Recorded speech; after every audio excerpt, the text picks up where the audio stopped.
Are we less valuable when we're in search of something? Yeah, definitely. That's the problem, right? Well, it's one thing is to say, hey, I've got a great life and I've decided, I'm ready to be with someone amazing. I want to share my life with someone who wants to share that. But I'm okay if I don't find them. I got a great life, but I'm kind of open to finding the right person now.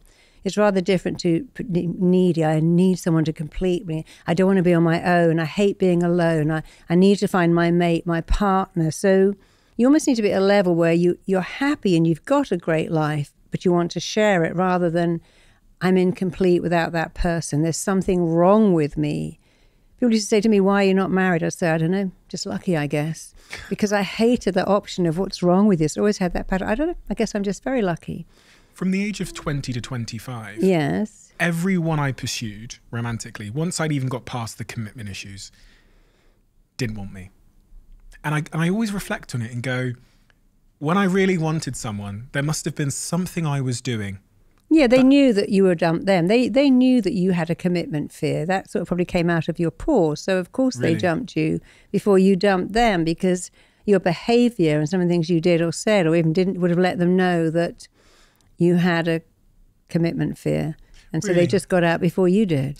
Even they weren't even, I got rejected a lot in that phase from like 20 to 25. And I reflect on it and go, how come those 5 girls that I pursued that I really wanted, that like, I'd start listening to Adele and think of them like, went into the frenzy. All of them rejected me. But if they like all indirectly. did it, if it was all of them, they all picked up something from you. Because if it was one, you go, oh, well, it was them. Yeah. It's like people say, I've had 5 wives, they're all a disappointment. Have they had 5 husbands? No. Well, then it was you. I was talking to a client, they said, I've had 5 wives, they all disappointed me. I said, well, you were the disappointment because they couldn't all disappoint you. You must have wanted perfection, which you did. And you can only ask for perfection if you're offering perfection, which none of us can offer.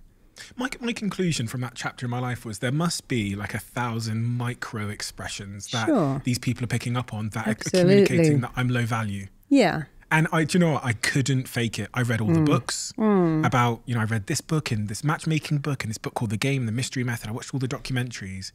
And the only reason it changed in my life was when my actual opinion of myself changed in my life. Yeah, of course, because you didn't value yourself. And, if you have this belief, I'm not good enough, and you fake it, people pick it up. They know instinctively. They can't help it because it's at a level beyond communication where you have a low sense of worth. People pick it up. And when you have a high sense, they pick it up too. But when you fake it, you're still faking it. So that's why you've got to get to that level of, hey, I'm so great. When I was in Zimbabwe, just before I met John, and they put me in a honeymoon suite. And it was an amazing place. They kept saying, oh, this is so sad you haven't got a husband. They don't understand that. Why haven't you got a husband? This is not normal. And I thought, I'm so happy. And I thought, as a second time in a month, I was also teaching in Coventry, put me in a honeymoon suite again. That upgraded me to the best room in the house. And it was a big honeymoon suite. I thought, well, you know what? I love being in here. I didn't think, oh, this is so sad. And so the second time I was in a honeymoon suite, I was thinking, you know what? If this is as good as it ever gets, I'm on my own in this amazing place in Zimbabwe, in this amazing, with 2 baths outside and 2 showers and 2 of everything. I'm okay. I'm really happy. And I was married 10 months later. I didn't even know John. Well, I knew him, but we weren't dating because you have to get to that level of thinking. And 10 months later, you were married? Yeah. I came home. I knew John. Our kids went to the same school. I came home from Africa in September, met him in October. We were married the following August. But I got to that level where I was so happy being by myself that I didn't chase him or think, oh my God, I need this. It was just like, oh, here you are, and I already know you and you're a great guy. And it all worked out perfectly. But you have to get away from the neediness, or I'm running away from it, avoiding it, or desperately looking for it. In your case, looking for it, thinking it's a prison. You have to be at the level of, I'm ready, but I'm happy anyway. And then from 25 to 30, the next 5 years, the thing that changed in my life was I became what other people would call successful. Sure. So I had business success. Now, it's funny because someone will look at that and go, okay, well, for the next 5 years, from 25 to 30, you had money, so it attracted people, whatever, right? Yeah. But I know that that's not the full story. I know that I think the success changed my beliefs about myself. Of course it did. And I just think I stood differently. And Of course you did. And you had a sense of self. It's not that I'm rich, but it's like, I've created this. I'm worth something. Your sense of self elevated because of what you've done and achieved, and you grew up a bit too. And so your sense of self went up. And people like people with a strong sense of themselves. It's very attractive. It's actually very sexy. Confidence is really sexy. A sense of who you are is very sexy for men and women. So without knowing it, that's what you got. And from 25 to 30 in that period, I no longer had that issue. Of course not. I felt that I could attract someone that I wanted. If I pursued someone I thought, I went into it thinking, you know, the choice is going to be mine. Yeah. To say that in a the least humble way I possibly can. And I fell in love with someone and I've been with them ever since. I was actually working with someone who won the lottery. And he said, you know what happens? When I won the lottery, women became more orgasmic. I said, you know that happens all over the world? When men win the lottery, their girlfriends become more orgasmic. He went, yeah, I don't understand it. And he couldn't understand it was a bit of a joke that of course they became more orgasmic because he became so attractive to them because he'd won the lottery. So that was very funny. Makes so much sense. So people are going to hear that and go, so you can't fake. That's what I came to learn from that 10 years of my life. You can't fake it. I say it to all my friends now. I give them this, everything I know about some of the books I read about how to be high value. And then I tell them the story that between 20 and 25, I read all these books and I still couldn't do anything about it. So reading the books is not enough because you can't fake it. And I say to some of my best friends, and one of my close girlfriends, I said, it's almost like there's 1,000 little micro expressions of low value that we give off, and language is just, it's a new form of communication versus the 1,000 tiny things we don't know we do, which tell the person that we don't value ourselves, we have no self-esteem and we're not confident. If you're looking for self-esteem anywhere outside of yourself, you're not going to find it. If you're looking for self-esteem out there with the Jasmines of the world or someone, unless you're looking for it in here, you're never going to find it. So stop looking out there. Self-esteem is not out there. It's in here. And just spend some time saying, hey, I can elevate my sense of self-worth, self-value, self-image. You see, self-esteem means, if I say, Stephen, I hold you in the highest of esteem, it's what I think of you. But self-esteem is what I think of me. And what happens is we start to poke holes in our self-esteem by saying, oh, I'm not good enough, I'm not rich enough, smart enough, attractive enough, qualified enough. And you've got to go back and go, no, I can raise my self-esteem. I matter just the way I am. I matter, I'm enough, I'm lovable. And, you know, my dad always said the job of any school is to raise the kids' self-esteem. That's more important than learning Latin or sport. And all schools, their job is to raise kids' self-esteem. And parenting too, your job as a parent is to raise your kids' self-esteem. But nobody teaches us that. We think, oh no, it's organic broccoli and making you safe and making you learn Mandarin, sending you to a good school. No, your job is to raise kids with good self-esteem. And then they'll have relations with who've got good self-esteem. If it only will work on self-esteem, the world would be so much better.